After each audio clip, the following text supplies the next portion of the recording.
Sorcerer king. कहानी की शुरुआत होती है 10 साल पहले से। स्पेस में अचानक से एक रिफ्ट खुल गई थी, जिसके बाद काउंटलेस मॉन्स्टर्स उस रिफ्ट से अपीयर हुए। मॉन्स्टर्स के निकलने के साथ लोगों को एबिलिटी मिलने लगी। लोग अवेकंड होने लगे। जो लोग अब अवेकंड थे वो मॉन्स्टर्स को हंट करते थे। अलग अलग तरह के लोग अवेकंड होने लगे। इस चीज से फर्क नहीं पड़ता कि उनकी क्या एज है या जेंडर। सीरीज की स्टार्टिंग होती है एक बॉर्डर के पास से। इस बॉर्डर के पास एक हंटिंग एरिया होता है। यहाँ पर कुछ लोग एक मॉन्स्टर के ऊपर हेवीली शूटिंग कर रहे होते हैं। कुछ मिनट्स की शूटिंग के बाद वो सक्सेसफुली उस मॉन्स्टर को मार देते हैं। जब वो लोग उस मॉन्स्टर की तरफ देखते हैं तो उन्हें उससे देखकर काफी ज्यादा घिन आती है, लेकिन उन लोगों को पता होता है कि उस एरिया में काफी तरह के मॉन्स्टर्स हैं। अब शूटिंग टीम का लीडर अपने सभी टीममेट्स को नेक्स्ट टारगेट को मारने के लिए रीग्रुप एंड रीसप्लाई करने के लिए कहता है। अब क्योंकि इस शूटिंग की वजह से काफी ज्यादा शोर हो चुका था, तो उनका नेक्स्ट टारगेट वहां पर किसी भी टाइम आ सकता था। उस शूटिंग टीम के लीडर के ये चीज कहने के बाद ही अचानक से उन्हें उनके नेक्स्ट टारगेट की आवाज आने लगती है। उनका नेक्स्ट टारगेट उनके काफी ज्यादा करीब था। हमारा मेन प्रोटैगनिस्ट, जो कि मॉन्स्टर्स को ल्योर करने के लिए एक बेट था, वो कहता है कि वो नेक्स्ट मॉन्स्टर के लिए तैयार है। उसके टीममेट्स उसके इक्विपमेंट्स लेते हैं और उसके ऊपर मॉन्स्टर अट्रैक्शन स्प्रे डालते हैं। अब तभी वहाँ पर उसका बॉस आता है एंड उससे पूछता है कि क्या उसे बेटिंग रूट याद है, और उसे सावधान रहने के लिए कहता है। हमारा मेन कैरेक्टर उस लोकेशन पर जाता है जहाँ पर उसे बेट बनना था। वहाँ पर पहुंचकर वो सोचता है कि वो कितनी बार बेट बन चुका है, लेकिन अभी भी उसको इस चीज की आदत नहीं हुई है। अब हमारा प्रोटैगनिस्ट अपनी आंखें बंद करता है और उसे मॉन्स्टर का ऑरा फील होता है। उसकी आंखें खोलते ही वो अपने सामने एक जायंट राइनोसॉर को देखता है। वो मॉन्स्टर दिखने में काफी ज्यादा बड़ा होता है एंड वो उसके काफी ज्यादा करीब भी होता है। हमारा प्रोटैगनिस्ट कंफर्म करता है कि मॉन्स्टर राइनो ने उसकी सेंट को स्मेल किया है। अब हमारा मेन कैरेक्टर बेटिंग टैक्टिक्स को इस्तेमाल करता है। वो दौड़ते हुए उस जगह पर जाता है जहाँ पर उसे पहुँचना होता है, लेकिन रास्ते में चलते हुए वो गिर जाता है। अब हमारा मेन कैरेक्टर उस मॉन्स्टर की तरफ देखता है, जो कि उसके काफी ज्यादा करीब होता है। हमारे मेन कैरेक्टर को लगता है कि उसका अंत अब पास आ चुका है। वो मॉन्स्टर राइनो भी हमारे प्रोटैगनिस्ट को हिट करने ही वाला होता है, तभी उसके ऊपर कोई एंटी मॉन्स्टर राइफल शूट करता है। अब हमारा प्रोटैगनिस्ट भी खड़ा होता है। वो सोचने लगता है कि इन्हें पहले ही इस चीज को शूट कर देना चाहिए था। वो अपने आप को इकट्ठा करता है एंड वहाँ से भागता है। हालांकि उस मॉन्स्टर पर एंटी मॉन्स्टर राइफल लगी होती है, लेकिन इसके बावजूद भी वो मॉन्स्टर बिल्कुल ठीक होता है। उस मॉन्स्टर पर ये एंटी मॉन्स्टर राइफल एक गंजे आदमी ने मारी होती है। ये गंजा आदमी अब हमारे प्रोटैगनिस्ट को शुक्रिया कहता है। चैनसिक, जो कि उस गंजे आदमी के साथ एक अवेकन प्लेयर होता है, वो हमारे प्रोटैगनिस्ट को बुली करता है, लेकिन तभी उसका बॉस उसे ये करने से रोक देता है एंड उसे कहता है कि सुंगुन जैसे बेट को ढूंढना काफी ज्यादा मुश्किल है। हमारे मेन कैरेक्टर का नाम सुंगुन होता है। अब जितने भी अवेकन प्लेयर्स वहाँ पर होते हैं, वो अपने अवेकन पावर्स और स्किल्स की मदद से उस मॉन्स्टर पर हमला करने लगते हैं। उन अवेकन प्लेयर्स का बॉस चैनसिक के अलावा सभी दूसरे अवेकन प्लेयर्स को उनके टारगेट पर अटैक करने के लिए कहता है। वो सभी लोग मिलकर अपने टारगेट को हेवीली डैमेज करते हैं। फाइनल ब्लो के लिए चैनसिक अपने swordsman special skill lightning strike technique को इस्तेमाल करता है और उस मॉन्स्टर को मार गिराता है। सोंगुन उसकी स्किल को देखकर काफी ज्यादा शॉक्ड होता है। बेट बनने की वजह से उसे काफी ज्यादा चोटें आई होती हैं। मॉन्स्टर को हराने के बाद चैनसिक अपने बॉस के एफर्ट्स को अप्रिशिएट करता है। ये देखकर सोंगुन खुद से कहता है, मुझे पता है तुम्हारे काम के लिए शुक्रिया, ये चीज मुझे कभी नहीं बोली जाएंगी, और ऐसा इसीलिए है क्योंकि मैं अवेकन नहीं हूँ और नॉर्मल हूँ। सोंगुन ये सब चीजें ग्राउंड पर बैठकर बोल रहा होता है। जैसे ही चैनसिक सोंगुन को ग्राउंड पर बैठा हुआ देखता है तो उसे खड़े होने का ऑर्डर देता है एंड दोबारा से काम करने के लिए कहता है, लेकिन चैनसिक के टीममेट्स उसे कहते हैं कि बेट का काम इतना आसान नहीं होता, इसीलिए सोंगुन को भी रेस्ट मिलना चाहिए। वो दूसरे वर्कर्स को बेट की तरह इस्तेमाल कर सकते हैं। चैनसिक ये सुनकर बिल्कुल भी खुश नहीं होता। वो सोंगुन की तरफ देखता है एंड उसे कहता है कि वो लकी है। अगर उसके टीममेट ने ये नहीं कहा होता तो वो कब का उसे जॉब से निकाल देता। सुंगुन ये सुनकर कुछ भी नहीं कह पाता और वो आसमान की तरफ देखकर खुद से कहता है, इन दिनों पैसे कमाना आसान नहीं है। अब उसी दिन शाम को सुंगुन उन अवेकन प्लेयर्स के बॉस से अपनी पेमेंट को लेने के लिए जाता है।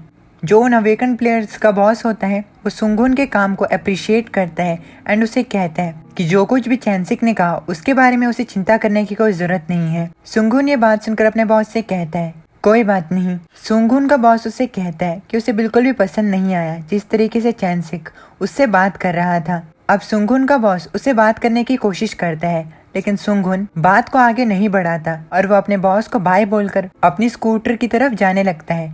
रास्ते में जाते हुए वो चैनसिक और उसके फ्रेंड को देखता है।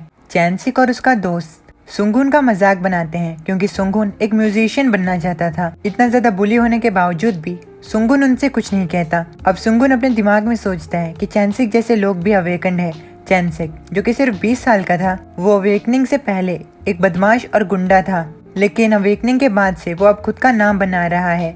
चैनसिक और उसका दोस्त अभी भी सुंगुन की बेइज्जती करते हैं, लेकिन तब भी सुंगुन उनसे कुछ नहीं कहता।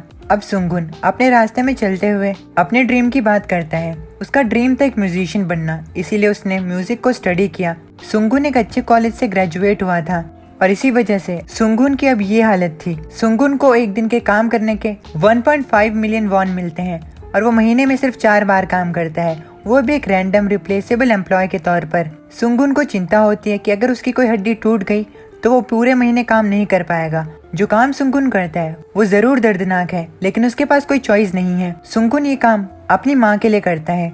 उसकी माँ बेहोश हो रखी है। सुंगुन की मॉम को एक ऐसी डिसीज हुई है जो कि लोगों में तब फैली थी जब रिफ्ट ओपन हुई थी। सुंगुन बात करता है कि कैसे उसके मॉम के उठने के चांस लगभग 0% है, लेकिन उसके बावजूद भी अपनी मॉम के लिए उसे अपनी जान को दाव पे लगाकर ये काम करना ही होगा। सुंगुन अब हॉस्पिटल में होता है। वो अपनी मॉम के पास पहुंचता है एंड वहां पर पहुंचकर वो अपनी मॉम को बताता है कि वो वहां पर आ चुका है, लेकिन अब क्योंकि उसकी मॉम तो नहीं उठ सकते हैं, इसलिए सुंगुन सोचता है कि वो पैसों की वजह से तो हार नहीं मानेगा, क्योंकि एक दिन उसे उम्मीद है कि उसकी मॉम जरूर उठेंगे।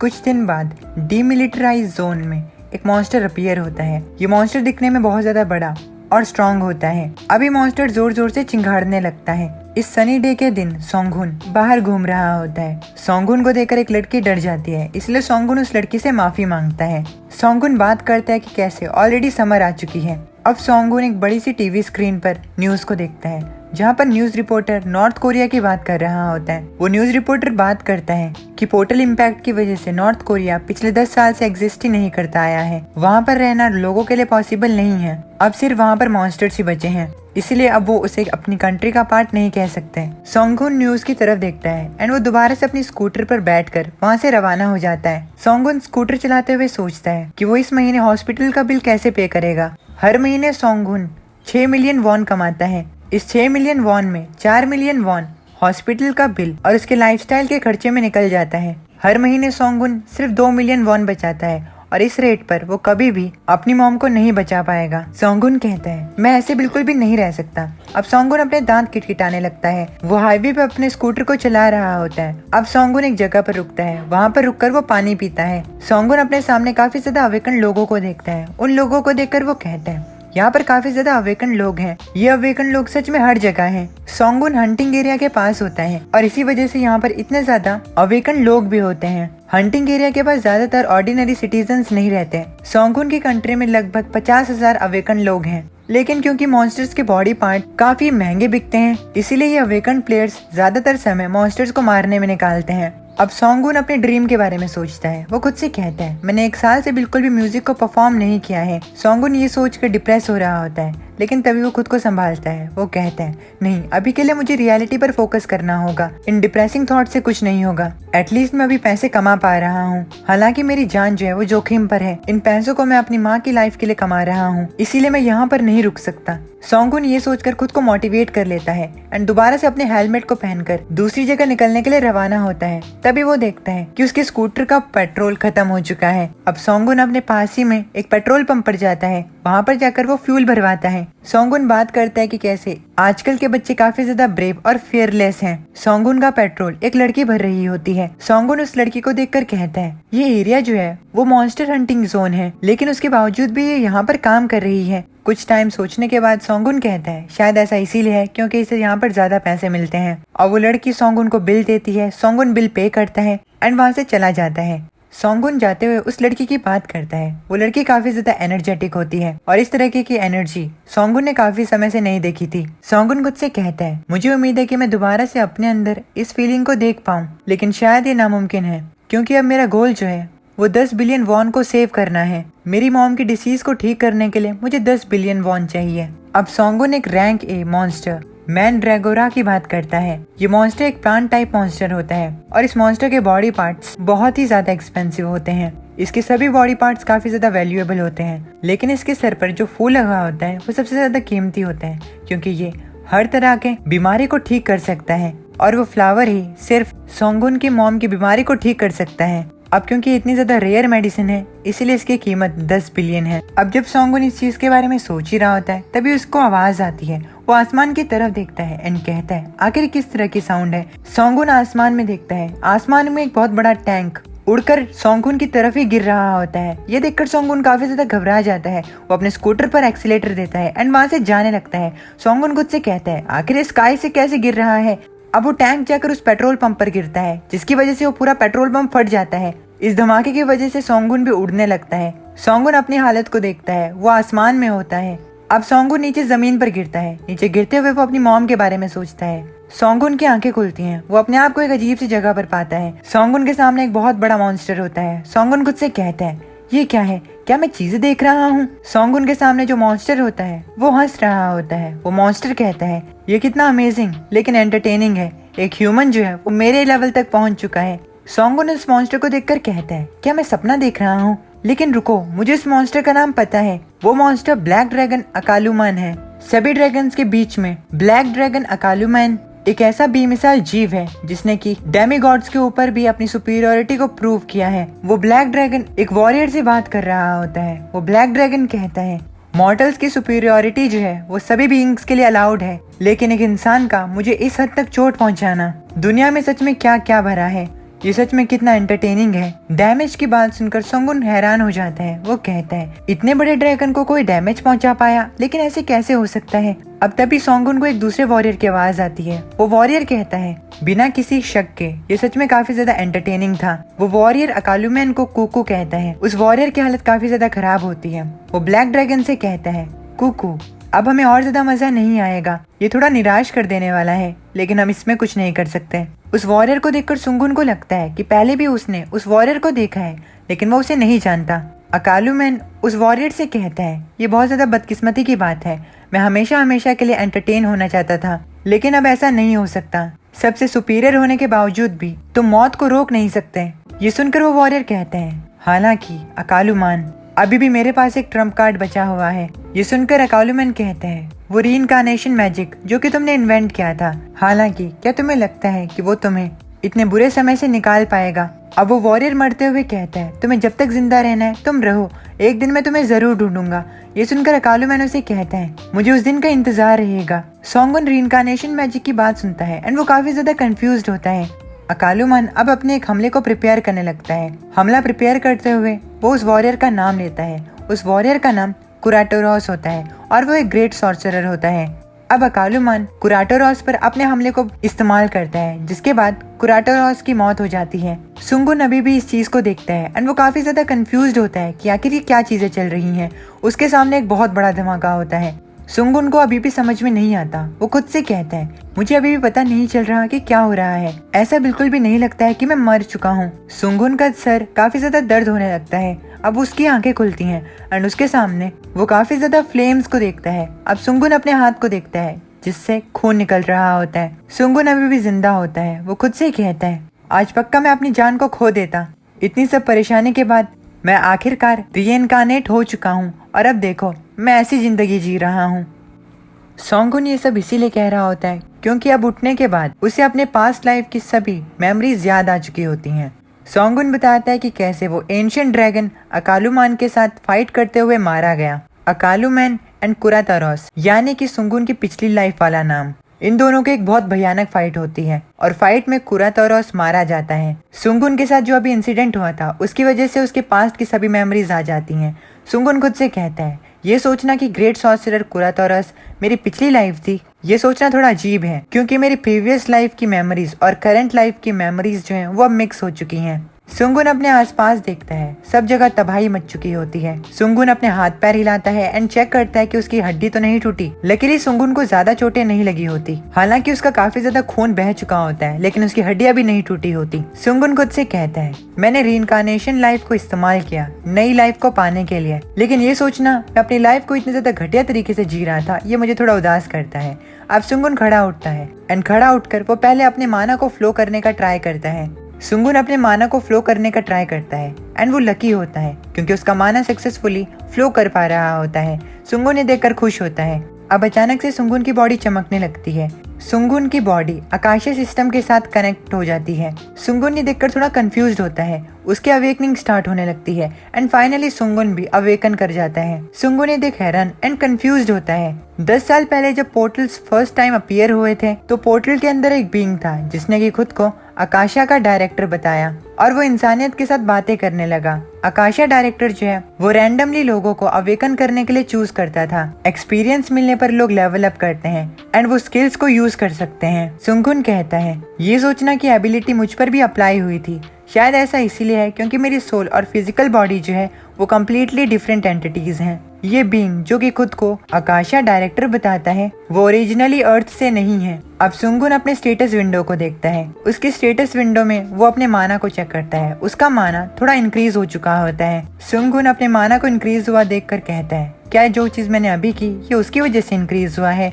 मैं अभी अवेकन क्या हूँ, लेकिन मेरे पास कोई जॉब नहीं है। सुंगुन को पता चलता है कि वो अभी एक इरेगुलर है, लेकिन अभी के लिए उसके लिए ये इम्पोर्टेंट नहीं है। अब सुंगुन माना को इकट्ठा करने के बारे में सोचता है क्योंकि उसे ये नहीं पता होता कि आगे चलकर उसके साथ क्या होगा। सुंगुन फोकस करता है एंड धीरे धीरे करके वो माना को इकट्ठा करता है। कुछ टाइम बाद वो माना को इकट्ठा कर देता है। माना को इकट्ठा करने की वजह से उसे एक न्यू स्किल मिल जाती है जो कि मैजिक होती है। सुंगुन ये देखकर कहता है जैसे कि मैंने गॉड की एबिलिटी से एक्सपेक्ट किया था, इसने मेरे स्टेटस को जल्दी से ही एनालाइज कर लिया। अब सुंगुन अपने स्टेटस विंडो की तरफ देखता है। उसकी स्टेटस विंडो पर उसे बताया जाता है कि उसे एक न्यू जॉब मिल चुकी है और वो न्यू जॉब है अप्रेंटिस मैजिशियन की। सुंगुन ये देख थोड़ा हैरान होता है। सुंगुन खुद से कहता है लगता है कि इसे अभी भी मेरी पूरी इन्फॉर्मेशन के बारे में नहीं पता।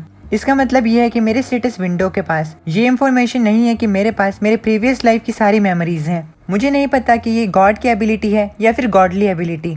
अब सुंगुन अपने जॉब विंडो पर हाथ मारता है एंड कहता है चलो अब थोड़ा और माना इकट्ठा किया जाए। अभी के लिए माना को कंट्रोल करना मेरे लिए उतना मुश्किल नहीं होना चाहिए।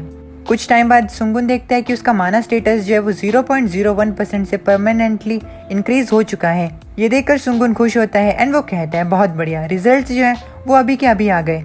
अब सुंगुन अपने आसपास देखता है। उसके आसपास चारों तरफ आग की बड़ी बड़ी लपटें होती हैं। वो पूरी जगह तबाह हो चुकी होती है। सुंगुन तबाही के उस मंजर को देखकर कहता है ये तो बुरा है। सुंगुन के आसपास काफी ज्यादा टैंक्स होते हैं। अब सुंगुन को समझ में आता है कि आखिर यहाँ पर क्या हुआ है। सुंगुन कहता है क्या लाइन टूट चुकी है? फाइनल डिफेंस लाइन जो मिलिट्री डिफेंस लाइन है उसे नॉर्थ एंड साउथ कोरिया ने पास्ट में सीज फायर एग्रीमेंट के साथ बनाया था, लेकिन मॉन्स्टर्स के अटैक की वजह से 10 साल पहले नॉर्थ कोरिया तबाह हो चुका था, इसीलिए उसे अब फाइनल डिफेंस लाइन कहते थे। इस टाइम पर अवेकन प्लेयर्स की कंबाइंड फोर्सेस और मिलिट्री जो हैं वो नॉर्थ से आने वाले मॉन्स्टर्स को संभालते हैं। वो उन मॉन्स्टर्स के अगेंस्ट फाइट करते हैं, लेकिन वो मॉन्स्टर्स जो हैं उन्हें फिजिकल फोर्सेस से ज्यादा कुछ नहीं होता, इसीलिए हमेशा से बॉर्डर लाइन पर काफी अमाउंट्स में वेपन्स और एक्सप्लोजिव्स हैं। सुंगुन आसमान से गिरे हुए सोल्जर्स को देखता है। वो कहता है लेकिन अब जो डिफेंडर्स हैं वो आसमान से नीचे गिर रहे हैं, इसका मतलब जो फाइनल डिफेंस लाइन है वो टूट चुकी है।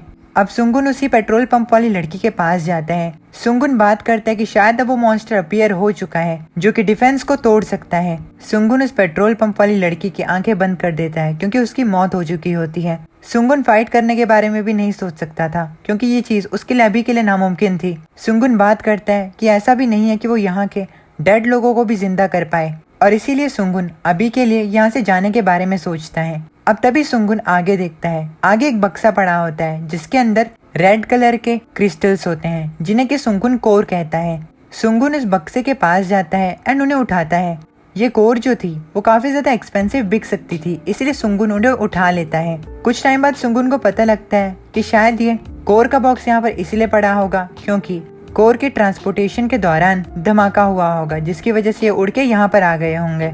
अब सुंगुन उन कोर को ध्यान से देखता है एंड कहता है मेरी प्रीवियस लाइफ में इन्हें मैजिक स्टोन कहा जाता था। कोर जो है वो माना का एक सोर्स है जो कि पत्थर की तरह सख्त है। सुंगुन के लिए ये काफी बड़ी चीज होती है क्योंकि अभी उसके पास ज्यादा माना नहीं होता, इसीलिए उसके लिए ये काफी ज्यादा यूजफुल होते हैं। अच्छी बात ये होती है कि इन कोर की प्योरिटी जो होती है वो भी काफी अच्छी होती है। सुंगुन सभी कोर को अपने पास रख लेता है एंड कहता है कि इस चीज का मैं अच्छा फायदा उठा पाऊंगा। मैं काफी लकी हूँ, मुझे 32 कोर्स मिले हैं। जितने भी कोर सुंगुन को मिले होते हैं उनकी कीमत 10 मिलियन वॉन होती है। अब सुंगुन अपने स्कूटर को ढूंढता है। हालांकि जब वो अपने स्कूटर के पास पहुंचता है तो उसका स्कूटर जो होता है वो मर चुका होता है, मतलब वो इस एक्सप्लोजन को सहन नहीं कर पाता एंड वो टूटा होता है। सुंगुन अपने स्कूटर की खराब हालत को देखकर उसे ठीक करने के बारे में सोचता है, क्योंकि उसे ट्रांसपोर्टेशन के लिए कोई व्हीकल चाहिए होता है। हालांकि सुंगुन को लगता है कि स्कूटर के ऊपर मैजिक यूज करना थोड़ा वेस्टफुल है, लेकिन अब क्योंकि उसके पास ज्यादा कोई ऑप्शंस नहीं होते, इसीलिए उसे मैजिक का इस्तेमाल करना पड़ता है एंड वो अपने स्कूटर को कुछ ही टाइम में ठीक कर लेता है। अपने स्कूटर को ठीक करने के बाद सुंगुन कहता है कि ये बिल्कुल सोने को पीतल बना देने जैसा है। अब सुंगुन अपने स्कूटर पर मैजिक सर्कल टेक्निक को इस्तेमाल करता है, जिसके बाद उसके स्टेटस विंडो पर भी उसे मैजिक सर्कल स्किल एक्वायर्ड करके आता है। सॉर्सरर किंग के पिछले एपिसोड में हमने देखा सुंगुन अपने मैजिक का इस्तेमाल करता है एंड अपने स्कूटर को ठीक कर लेता है। इस चीज को करने की वजह से सुंगुन अब मैजिक सीख चुका था। सुंगुन के पास अब सर्कल रेसिपी रिस्टोरेशन करके एक एबिलिटी आ जाती है। इसके बाद सुंगुन के पास माना यूसेज स्किल भी आ जाती है। अपने स्कूटर को ठीक देखकर सुंगुन कहता है बहुत बढ़िया। अब सुंगुन अपने स्कूटर के पास जाता है एंड उसे देखने लगता है। अब सुंगुन अपने स्किल्स की तरफ देखता है जो कि उसे नई नई मिली होती हैं। सुंगुन को 3 नई स्किल्स मिली होती हैं। अब मैजिक के अलावा सुंगुन मैजिक सर्कल, रिस्टोरेशन और माना यूसेज स्किल को भी इस्तेमाल कर सकता था। अपने सिस्टम में इन एबिलिटीज को देखकर सुंगुन कहता है मुझे पता है कि ये सिस्टम जो है वो हमारी दुनिया को गेम्स की दुनिया की तरह बना रहा है, लेकिन मैंने नहीं सोचा था कि ये हर तरीके के मैजिक को एक स्किल की तरह रजिस्टर करेगा। इन स्किल्स को मैं यूज कर रहा हूँ, लेकिन जो आकाशा डायरेक्टर है वो मुझे इन स्किल्स को एक्टिवेट करने की एनर्जी दे रहा है। अब सुंगुन अपने स्टेटस बार की तरफ देखता है एंड कहता है इसका मतलब मैं हर तरह के मैजिक को इस्तेमाल कर सकता हूँ बिना अपनी चिंता किए हुए। अब अचानक से जिस जगह पर सुंगुन होता है वो जगह जोर जोर से हिलने लगती है। सुंगुन अपने पास में देखता है, उसके पास में कुछ अवेकन्ड वॉरियर्स होते हैं जो कि अभी भी जिंदा होते हैं। उन वॉरियर्स के पास में एक धमाका होता है। सुंगुन को उस धमाके के बारे में वक्त से पता चल जाता है एंड वो खुद को बचा लेता है। सुंगुन अपने सामने देखता है, उसके सामने एक वॉरियर के ऊपर बहुत भारी दीवार गिरी होती है। सुंगुन के इस वॉरियर के फिजिकल इनहेंसमेंट एबिलिटी से पता चलता है कि वो वॉरियर एक टैंक है। अब सुंगुन अपने आसपास देखता है एंड उसे पता चलता है कि अभी भी जो अवेकन लोग हैं वो जिंदा हैं एंड वो एक दूसरे की मदद कर रहे हैं। सुंगुन उन अवेकन लोगों को देखकर कहता है अब क्योंकि ये लोग यहाँ पर हैं तो इसका मतलब मुझे अभी भागने की जरूरत नहीं है। अब सुंगुन अपने आसपास देखने लगता है एंड कहता है नहीं, अगर फाइनल डिफेंस लाइन टूटी है तो इसका मतलब ये है कि अवेकन लोग भी उसे नहीं रोक सकते हैं। अब सुंगुन अपने स्कूटर पर बैठता है एंड कहता है लगता है कि कुछ गड़बड़ होने वाली है, मुझे जल्दी से यहाँ से निकलना चाहिए। अब सुंगुन आसमान की तरफ देखता है। आसमान में सुंगुन को एक बहुत बड़ा मॉन्स्टर दिखता है। सुंगुन उस मॉन्स्टर को देखकर घबरा जाता है। वो मॉन्स्टर जमीन पर उतरता है एंड एक बहुत बड़ा धमाका होता है। उस धमाके के इम्पैक्ट की वजह से काफी ज्यादा पत्थर उड़कर सुंगुन की तरफ आने लगते हैं, लेकिन सही समय पर सुंगुन अपने मैजिक का इस्तेमाल करता है एंड अपने लिए एक शील्ड को क्रिएट करता है। उस शील्ड की वजह से सुंगुन बच जाता है। सुंगुन को एक नई स्किल शील्ड मिल जाती है। सुंगुन के चारों तरफ धुआं ही धुआं हो जाता है। धुएं के हटने के बाद सुंगुन उसी मॉन्स्टर को देखता है। वो मॉन्स्टर एक ऑर्ग होता है। जो अवेकन लोग उससे लड़ रहे होते हैं वो फॉर्मेशन बनाकर उससे लड़ने की तैयारी करते हैं। सुंगुन उस मॉन्स्टर को ध्यान से देखता है एंड कहता है क्या ये एक ऑर्ग है? नहीं, ये म्यूटेटेड है। अब वो मॉन्स्टर जो कि उन अवेकन प्लेयर्स के सामने खड़ा होता है वो काफी ज्यादा गुस्से में आ जाता है। सुंगुन ये देखकर काफी ज्यादा घबरा जाता है क्योंकि वो मॉन्स्टर दिखने में काफी ज्यादा विशाल होता है। अब वो मॉन्स्टर उन अवेकन प्लेयर्स पर हमला करने लगता है। सुंगुन उसे उन पर हमला करता हुआ देखकर कहता है अभी के लिए ये मेरे लिए काफी ज्यादा है, अभी मैं यहाँ पर कुछ नहीं कर सकता। अब सुंगुन वहाँ से भागने के बारे में सोचता है, लेकिन तभी उसे किसी की आवाज आती है। वो आवाज मदद की होती है। सुंगुन उस आवाज को सुनकर रुक जाता है एंड कहता है क्या मैंने गलत सुना? ये तो मदद की पुकार थी। अब सुंगुन पीछे देखता है। पीछे वही पेट्रोल पंप वाली लड़की होती है जिसने कि सुंगुन का पेट्रोल भरा होता है। सुंगुन उस लड़की को देखता है। उस लड़की की हालत काफी ज्यादा खराब हो चुकी होती है। उसके ऊपर चारों तरफ से दीवारें गिरी होती हैं। सुंगुन उस लड़की को इतनी खराब हालत में देखता है एंड चुप हो जाता है। तभी वहाँ पर एक बहुत बड़ा धमाका होता है। अभी भी वो अवेकन प्लेयर्स उस मॉन्स्टर से लड़ रहे होते हैं। उन अवेकन प्लेयर्स को इतना अच्छा लड़ता हुआ देखकर सुंगुन उनकी थोड़ी तारीफ करता है। अब सुंगुन कुछ सोचने लगता है। वो डिसाइड नहीं कर पा रहा होता कि क्या उसे उस पार्ट टाइम पेट्रोल पंप वाली लड़की की मदद करनी चाहिए या नहीं।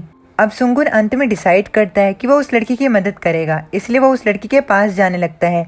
उस पेट्रोल पंप वाली लड़की की हालत काफी ज्यादा खराब हो चुकी होती है। वो अपने सामने सुंगुन को देखती है, लेकिन वो उसे नहीं पहचान पाती। वो उन चीजों को भी नहीं समझ पाती जो कि सुंगुन उसके पास आके बोल रहा होता है। सुंगुन उस लड़की की हालत को देखता है एंड उसे पता चलता है कि वो लड़की बेहोश हो चुकी है।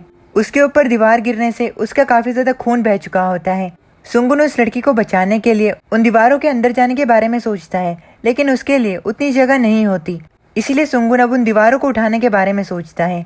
अब क्योंकि सुंगुन बिना अपनी चिंता किए हुए कितने भी अमाउंट ऑफ मैजिक को इस्तेमाल कर सकता था, इसीलिए वो अपनी स्ट्रेंथ को इनहेंस करने के बारे में सोचता है। सुंगुन अपनी स्ट्रेंथ को इनहेंस करता है, जिसकी वजह से उसे पावर वाली स्किल मिल जाती है। अब सुंगुन दोबारा से अपनी मैजिक का इस्तेमाल करता है एंड जो पत्थर एंड वॉल उस लड़की के ऊपर गिरी होती है उनका वेट कम कर देता है। इस चीज को करने की वजह से उसे लाइट वेट स्किल मिल जाती है। सुंगुन अब पूरी तरीके से तैयार हो जाता है। वो आसानी से उस लड़की के ऊपर से उन दीवारों को उठा के दूर फेंक देता है। उस लड़की की हालत अभी भी काफी ज्यादा खराब होती है।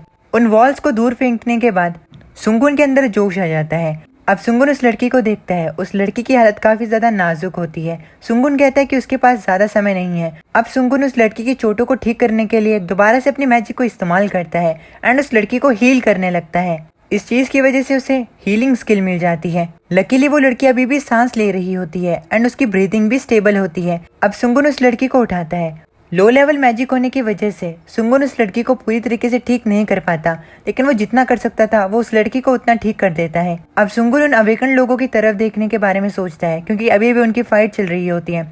सुंगुन सिचुएशन को देखने के लिए पीछे मुड़ता है, लेकिन तभी उसके सामने एक चीज आके गिरती है जो कि बहुत बड़ा धमाका करती है। सुंगुन सही समय पर वहां से निकल जाता है एंड उस लड़की को और खुद को बचा लेता है। यह हादसा बहुत ज्यादा करीबी का था। अगर सुंगुन ने कुछ देरी की होती तो वो पक्का मारा जाता। सुंगुन बात करता है कि आखिर ऐसी कौन सी चीज थी जो कि आसमान से आकर उनके पास गिरी। धुएं के बीच में सुंगुन एक लड़की को देखता है जो कि खांस रही होती है। सुंगुन उस लड़की की तरफ देखता है एंड कहता है ये तो एक लड़की है। उस लड़की की भी हालत काफी ज्यादा खराब हो चुकी होती है। वो लड़की भी एक अवेकन प्लेयर होती है, लेकिन इसके बावजूद भी उसे काफी ज्यादा गहरी चोटें आई होती हैं। उसके मुंह से खून निकल रहा होता है एंड वो जमीन पर लेटी होती है। सोंगुन उस लड़की को देखकर पहचान जाता है। उस लड़की का नाम सुंग येरिम होता है। सुंग येरिम नेशन में one of the highest level awakened लोगों में से होती है। वो अपने स्किल्स, फिजिकल इनहेंसमेंट और फ्लेम मैजिक के लिए जानी जाती है। उसका जॉब टाइटल फ्लेम लॉर्ड है और वो एक सेलिब्रिटी की तरह भी काम कर रही है। अब सोंगुन येरिम की चोट को देखता है। येरिम को काफी ज्यादा गहरी चोट लगी होती है। येरिम की चोट को देखकर सोंगुन कहता है वो चोट जो है वो एक अवेकन प्लेयर के लिए भी काफी ज्यादा गहरी है। अब सोंगुन दोबारा से सोचने लगता है। वो खुद से कहता है अब क्योंकि येरिम भी जिंदा है तो क्या मुझे उसकी भी मदद करनी चाहिए। अब सोंगुन सोचता है अगर संग येरिम उस मॉन्स्टर से फाइट नहीं करेगी तो बिना येरिम के वो मॉन्स्टर जो है वो और ज्यादा तबाही करेगा। ये सोचकर सुंगुन को और ज्यादा चिंता होने लगती है। वो कहता है अगर मैं चीजों को वैसे होने दूंगा तो मुझे बाद में थोड़ा पछतावा होगा, इसलिए मुझे उसकी अभी मदद करनी होगी। अब सुंगुन कोर को बाहर निकालता है एंड दोबारा से अपने मैजिक को इस्तेमाल करने लगता है। सुंगुन अपने मैजिक को इस्तेमाल करके येरिम को हील करने लगता है। अब सुंगुन के सिस्टम में उसे एक नोटिफिकेशन आती है। इस नोटिफिकेशन में सुंगुन को बताया जाता है कि उसने बिना सिस्टम के हेल्प के हील स्किल को इस्तेमाल किया है। इसका मतलब ये है कि सुंगुन की हीलिंग स्किल जो है उसकी प्रोफिशिएंसी इंक्रीज हो रही है और अब सुंगुन की हीलिंग स्किल का लेवल 1 से इंक्रीज हो चुका है। सुंगुन अभी भी येरिम को हील करता है एंड वो उसे हील करते हुए कहता है क्या मुझे मैजिक को छोड़कर अपने सिस्टम की मदद से येरिम को हील करना चाहिए। अब सुंगुन अपने सिस्टम की हीलिंग स्किल की मदद से येरिम को हील करने लगता है और सिस्टम की हीलिंग की स्किल की वजह से येरिम ज्यादा जल्दी हील होने लगती है। ऐसा इसीलिए होता है क्योंकि मैजिक को इस्तेमाल करने के लिए माना का ठीक से रीअरेंज करना जरूरी होता है और इस चीज में टाइम लगता है। लेकिन सिस्टम की स्किल जो है वो तभी एक्टिवेट हो जाती है जब उसका यूजर कमांड दे। सुंगुन को ये चीज काफी ज्यादा फायदेमंद लगती है। वो कुछ समय तक येरिम को हील करता है। कुछ टाइम बाद सुंगुन को पता चलता है कि येरिम के पास सेल्फ हीलिंग या फिर सेल्फ रीजनरेटिंग वाली एबिलिटी है, जिससे कि वो थोड़ा थोड़ा करके खुद को हील कर रही है। सुंगुन कुछ और समय तक येरिम को हील करता है एंड येरिम को हील करने के बाद वो कहता है मैंने नहीं सोचा था कि सिस्टम की स्किल्स जो हैं वो ज्यादा यूजफुल होंगी। हालांकि येरिम के पास भी सेल्फ रीजनरेशन वाली स्किल है। सुंगुन येरिम की तरफ देख रहा होता है। उसे येरिम काफी ज्यादा सुंदर दिखती है, इसीलिए वो मुस्कुराते हुए उसकी तरफ देखता है। लेकिन अचानक से येरिम की आंखें खुलती हैं। आंखें खुलकर येरिम सोंगुन से सिचुएशन के बारे में पूछती है। सोंगुन येरिम को देखकर घबरा जाता है एंड वो उसे कहता है तुमने मुझे डरा दिया था। मुझे लगा तुम एक सेलिब्रिटी हो, लेकिन तुम एक मिलिट्री ड्रिल सर्जेंट की तरह बातें क्यों कर रही हो। सोंगुन को ध्यान से देखने पर येरिम उससे कहती है आखिर तुम कौन हो। अब येरिम अपने हाथ की तरफ देखती है एंड वो शर्माने लगती है। येरिम की इस हरकत से सोंगुन को येरिम प्रीटी की जगह क्यूट दिखती है एंड वो उसे कहता है जो ऑर्ग है वो अभी भी हमारे पीछे लड़ रहा है। मैंने तुम्हें देखा था, तुम काफी ज्यादा इंजर्ड थी, इसीलिए मैं तुम्हें हील कर रहा था। मेरी एबिलिटी इतनी कुछ खास नहीं है, लेकिन मैं हीलिंग एबिलिटी के साथ अवेकन्ड हूँ।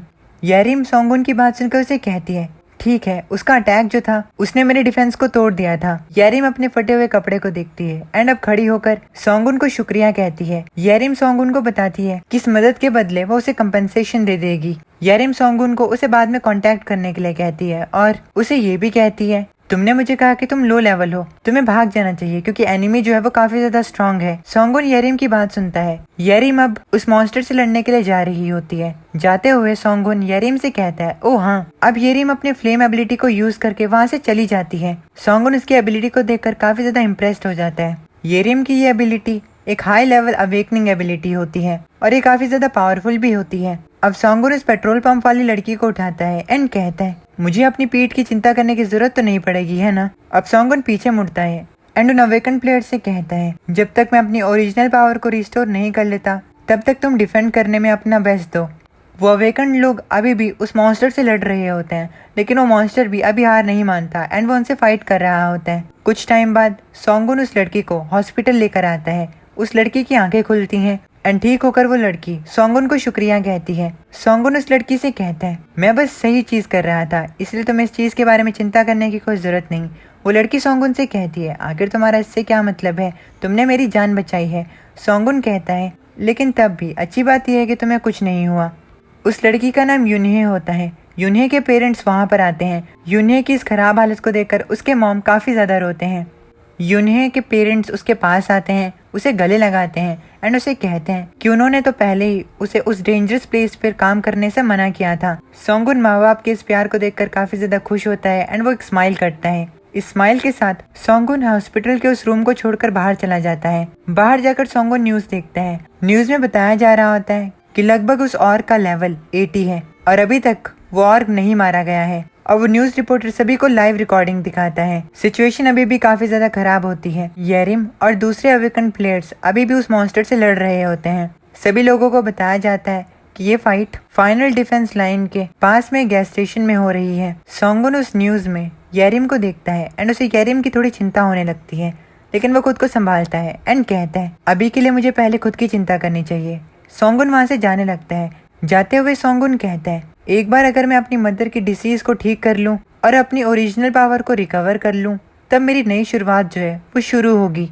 अब उसी दिन सोंगुन अपनी मॉम को देखने के लिए हॉस्पिटल में जाता है। उसके मॉम अभी भी बेहोश होते हैं। वो अपनी मॉम को देखकर थोड़ा सैड होता है। सोंगुन अपनी मॉम के हाथ को पकड़ता है एंड कहता है मुझे पता था ये माना डिसऑर्डर सिंड्रोम है। सोंगुन अपने बचे हुए कोड्स को निकालता है एंड कहता है ये सिंड्रोम तब होता है जब कोई इंसान बहुत ज्यादा माना के अमाउंट के सामने एक्सपोज हो जाता है। फिजिकल बॉडी जो है वो माना के इतने बड़े एक्सपोजर को हैंडल नहीं कर सकती और इसीलिए होस्ट जो होता है वो बेहोश हो जाता है। इस बीमारी को ठीक करना काफी ज्यादा आसान है। मुझे सिंपली उनकी बॉडी को माना को अडेप्ट करने लायक बनाना है। हालांकि ये प्रोसेस जो है वो काफी ज्यादा मुश्किल है। जो मैन ड्रैगोरा मॉन्स्टर है उससे ये चीज जरूर जल्दी ठीक हो सकती है लेकिन इस चीज को करने के कुछ और तरीके हैं। इस बीमारी को जल्दी से ठीक करने का एक इजीएस्ट मेथड ये है कि एक हाई लेवल मैजिशियन विक्टिम की बॉडी से उस एक्सेस माना को एक्सट्रैक्ट करके बाहर निकाल ले। लेकिन मेरे करंट लेवल के हिसाब से माना एब्जॉर्प्शन मैजिक जो है वो नामुमकिन है। सोंगुन इस बात को सोचकर रोने लगता है एंड कहता है मुझे इस चीज को करने के लिए लगभग 3rd टियर मेज होना चाहिए। अब सोंगुन खुद को संभालता है एंड अपने मॉम के हाथ को ऊपर उठाकर कहता है मैं आपको जल्दी जरूर उठाऊंगा और ये चीज मैं इसी हफ्ते करूंगा, आप बस मेरा इंतजार करिए, मैं आपको जरूर उठाऊंगा। सॉर्सरर किंग के पिछले एपिसोड में हमने देखा सुंगुन अपनी मॉम से मिलने के बाद अपने अपार्टमेंट में जाता है। अपने अपार्टमेंट में सुंगुन उन कोर्स को देखता है। सुंगुन उन कोर्स को एब्जॉर्ब कर रहा होता है जिसकी वजह से उसका माना स्टैट 0.1% से इंक्रीज हो रहा होता है। एक कोर को एक्सट्रैक्ट करने से सुंगुन का माना स्टैट 0.3% से इंक्रीज होता है।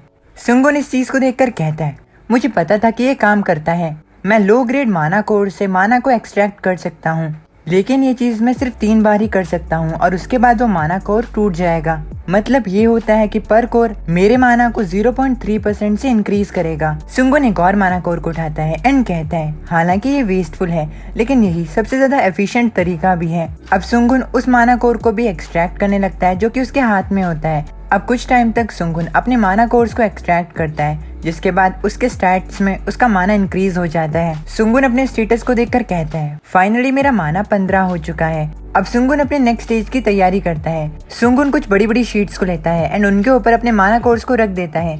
अब सुंगुन अपने हाथ में एक चीज को लेता है एंड उस चीज को लेने के बाद सुंगुन कहता है चलो अब शुरू करते हैं। सुंगुन उस चीज की मदद से माना कोर के शेप को चेंज करने वाला होता है, इसलिए पहले वो उस कटर जैसे दिखने वाली चीज को अपनी मैजिक की मदद से शार्पन और इनहेंस करता है। सुंगुन ये सब अपने प्रीवियस लाइफ के एक्सपीरियंसेस से कर पा रहा होता है। सुंगुन अपने मैजिक का इस्तेमाल करके उस तीखी चीज को शार्पन एंड इनहेंस कर देता है, जिसके बाद उसे शार्पन एंड इनहेंस स्किल मिल जाती है। अब सुंगुन उन माना कोड्स के ऊपर काम करना शुरू करता है। सुंगुन को ये काम काफी ज्यादा ध्यान से करना होता है। जिस कटर की मदद से सुंगुन ये काम कर रहा होता है वो काफी ज्यादा तीखा बन चुका होता है, और अगर ये तीखी चीज सुंगुन की उंगली पे भी टच करती तो सुंगुन की उंगली भी कट सकती थी। अब सुंगुन रात होने तक काफी ज्यादा मेहनत करता है एंड फाइनली वो उन कोर के शेप को चेंज कर देता है। इस काम को करने की वजह से सुंगुन काफी ज्यादा थक जाता है एंड वो कहता है इस तरह का डिटेल्ड वर्क जो है वो मेरे लिए नहीं है, ये सच में काफी ज्यादा थका देने वाला है। अब सुंगुन घड़ी की तरफ देखता है एंड उसे पता चलता है कि ऑलरेडी 10 बज चुके हैं। अभी भी सुंगुन का काम पूरी तरीके से खत्म नहीं हुआ होता। सुंगुन अब खड़ा उठता है एंड कहता है चलो इस काम को फिनिश किया जाए। सुंगुन के लिए कल एक इम्पोर्टेंट दिन होने वाला था, क्योंकि कल सुंगुन अपने आप को अवेकन लोगों की लिस्ट में रजिस्टर करने वाला था। अब सुंगुन पूरी रात भर मेहनत करता है एंड वो फाइनली उन सभी कोर को मिला के उनके शेप को एक क्यूबॉइड बना देता है। वो क्यूबॉइड काफी ज्यादा चमक रहा होता है। सुंगुन उसे देखकर कहता है ये काफी ज्यादा अच्छा दिख रहा है। अब कुछ और देर की डिटेलिंग के बाद सुंगुन उस कोर के शेप को और ज्यादा इनहेंस कर देता है। सुंगुन की ये मेहनत कामयाब रहती है। अब सुंगुन उस क्यूबॉइड को नीचे रखता है एंड कहता है चलो अब नेक्स्ट स्टेज में चला जाए। अब सुंगुन उस क्यूबॉइड पर अपनी मैजिक की मदद से माना एनर्जी को इस्तेमाल करता है। ये करने के बाद सुंगुन को माना एनर्जी स्किल भी मिल जाती है। अब सुंगुन उस क्यूबॉइड पर अपनी मैजिक की मदद से एम्पलीफिकेशन स्किल को इस्तेमाल करता है, जिसके बाद उसके सिस्टम में उसे एम्पलीफिकेशन स्किल और क्राफ्टिंग मैजिकल आइटम स्किल भी मिल जाती है। फाइनली सुंगुन उस कोर को माना क्यूब बना देता है। सुंगुन कहता है मैजिशियन के लिए माना क्यूब सबसे ज्यादा बेसिक और एफिशिएंट वेपन होता है। अब सुंगुन सो जाता है एंड नेक्स्ट डे वो अपनी अवेकनिंग को रजिस्टर कराने के लिए अवेकनिंग रजिस्ट्रेशन बिल्डिंग में जाता है। अब क्योंकि सुंगुन ने पहले भी ट्रांसपोर्टर का काम किया हुआ था, इसीलिए वो वहाँ पर जाकर पूछता है क्या फील्ड में उन लोगों के एक्सपीरियंस को भी काउंट किया जाता है जो कि ट्रांसपोर्टर का काम कर रही हैं। उसके सामने काउंटर पे बैठी हुई लड़की उससे कहती है हाँ, ट्रांसपोर्टर भी एक फील्ड जॉब है। अब वो लड़की सुंगुन को बताती है सपोर्टर क्लास अवेकनिंग्स जो है उन्हें अच्छी तरीके से ट्रीट किया जाता है। वो लड़की सुंगुन को कॉन्ग्रेचुलेशंस कहती है एंड उसे बताती है कि वो रजिस्टर्ड हो चुका है। वो लड़की अब सुंगुन को रजिस्ट्रेशन आईडी देती है, जिसके बाद सुंगुन उसे शुक्रिया कहता है एंड उस बिल्डिंग से निकल जाता है। सुंगुन बाहर आते हुए अपने रजिस्ट्रेशन आईडी को देखता है एंड कहता है तो ऑफिशियली अब मैं भी अवेकन लोगों की लिस्ट में हूँ।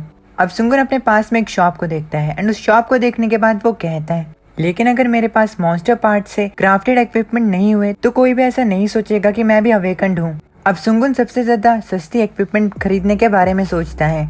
अगर सुंगुन ये नहीं करता तो कोई भी उसे पार्टी में नहीं लेता, इसलिए उसके लिए ये करना काफी ज्यादा जरूरी था। हालांकि सुंगुन के पास एक माना क्यूब होता है जो कि मॉन्स्टर से लड़ने के लिए काफी है, और इसीलिए सुंगुन को इक्विपमेंट की जरूरत तो नहीं है। लेकिन क्योंकि अब कोई भी पार्टी किसी भी मेंबर को बिना किसी इक्विपमेंट के अपने पार्टी में ज्वाइन नहीं करने देते हैं, इसीलिए इक्विपमेंट का होना जरूरी होता है। अब सुंगुन हंटर्स मॉल जाता है। सुंगुन उस मॉल में जाकर कहता है ये सोचना कि वो दिन भी आएगा जिस दिन मैं यहाँ से इक्विपमेंट खरीदूंगा। मैं सबसे ज्यादा चीपेस्ट इक्विपमेंट को खरीदने वाला हूँ, इसीलिए फर्क नहीं पड़ता है। अब सुंगुन मॉल के अंदर जाता है। वहाँ पर उसे एक सेल्समैन दिखती है जिसके पीछे काफी ज्यादा एक्सपेंसिव इक्विपमेंट रखे होते हैं। सुंगुन उन एक्सपेंसिव इक्विपमेंट्स को देखकर काफी ज्यादा शॉक्ड होता है। वो लड़की सुंगुन के एक्सप्रेशन को देखकर उसे कहती है कि उनके पास सस्ते इक्विपमेंट भी रखे हुए हैं, इसीलिए वो अपने बजट के हिसाब से भी यहाँ से चीजें ले सकता है। उस लड़की के ये सब कहने के बावजूद भी सुंगुन कहता है ये जगह काफी ज्यादा भारी दिखती है, ऐसा लग रहा है कि मैं यहाँ के लिए नहीं बना हूँ। सुंगुन को इतना गुमसुम देखकर वो लड़की उससे पूछती है सर।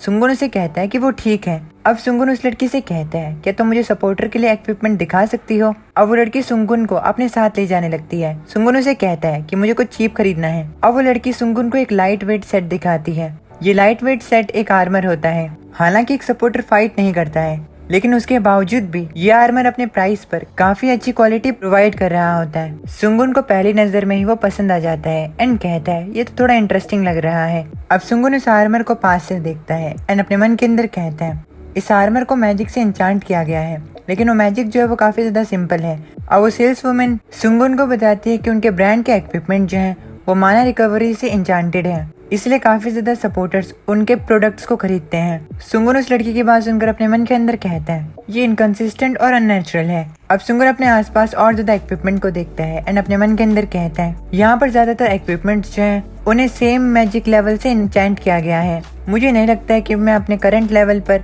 अपने इक्विपमेंट को इंचेंट कर पाऊंगा। अब सुंगुन सोचने लगता है कि ये आकाशा सिस्टम का इफेक्ट है। सुंगुन को इतना सोचता देखकर वो लड़की सुंगुन का नाम लेती है। अब सुंगुन उस लड़की से अपने प्राइस रेंज जो कि 7 मिलियन वॉन होती है उनके हिसाब से इक्विपमेंट को रिकमेंड करने के लिए कहता है। वो लड़की सुंगुन से पूछती है क्या आप पहली बार हंटिंग कर रहे हैं? सुंगुन कहता है हाँ। ये सुनकर वो लड़की सुंगुन को कहती है कि हंट पर जितने भी बेसिक जरूरतें होती हैं वो उन इक्विपमेंट को सुंगुन को रेकमेंड करेगी। ये कहकर मानो उस लड़की के वुमेन इंस्टिंक्ट्स एक्टिवेट हो जाते हैं। वो लड़की सुंगुन को काफी ज्यादा चीजें रिकमेंड करती है। सुंगुन काफी ज्यादा कंफ्यूज होता है, लेकिन अब क्योंकि वो लड़की थी तो वो जैसे तैसे करके सुंगुन को उतनी सारी चीजों का मना लेती है। सुंगुन अब उन चीजों को खरीदता है एंड वहाँ से जाने लगता है। जाते हुए सुंगुन को रियलाइज होता है कि बात तो 7 मिलियन वॉन की हुई थी, लेकिन उसने 7 मिलियन वॉन से थोड़ा ज्यादा का बाय किया है। सुंगुन के आंखों में आंसू होते हैं। वो अपने मन के अंदर कहते हैं ये सेल्स वुमेन तो काफी ज्यादा खतरनाक थी। उसने मुझे बजट के ऊपर से सामान को बेचा है और इस चीज को मैं नोटिस भी नहीं कर पाया, लेकिन चलो अच्छा है मेरे पास सारी जरूरतों का सामान है। अब सुंगुन उन इक्विपमेंट को लेकर वहाँ से जाने लगता है। सॉर्सरर किंग के पिछले एपिसोड में हमने देखा सुंगुन अपने लिए इक्विपमेंट्स खरीदता है। इक्विपमेंट खरीदने के बाद सुंगुन अपने लिए पार्टी ढूंढने के लिए जाता है। उसे एक पार्टी मिलती है। उस पार्टी के लीडर का नाम पार्क इनशो होता है। पार्क सुंगुन से मिलकर उसे वेलकम ग्रीट करता है एंड उसे बताता है कि वो पार्टी का लीडर है। सुंगुन पार्क को देखकर समझ जाता है कि वो एक टैंक है और एक टैंक का काम होता है अपने एलाइज को बचाना और उन्हें एनिमीज से डिफेंड करना।